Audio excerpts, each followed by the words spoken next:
একটুখানি ভুলের জন্য আমার এই অর্ডারটা নিয়ে আমি ভীষণই বিপদে পড়ে গেছিলাম।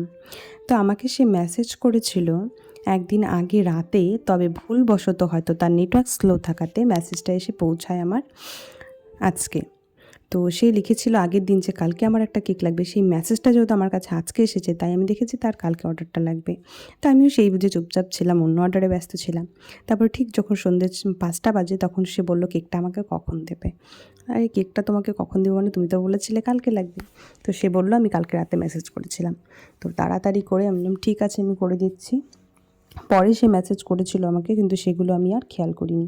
তো যাই হোক, পরে আমি তাড়াতাড়ি করে কিন্তু তার কেকটা বানাতে বসি। এদিকে বাড়িতে হচ্ছিল পাঠ, অনেকই লোকজন। তার মধ্যেও যেহেতু আমি অর্ডারটা নিয়েছিলাম, আমারও দায়িত্ব যে অর্ডারটা কমপ্লিট করা। তো এই দেখো, তারপরে কিন্তু আমি তাড়াতাড়ি অর্ডারটা কমপ্লিট করে দিয়ে দিলাম। তো কেকটা কেমন হয়েছে, খুবই তাড়াতাড়ি করেছিলাম। কেমন হয়েছে অবশ্যই জানাবে।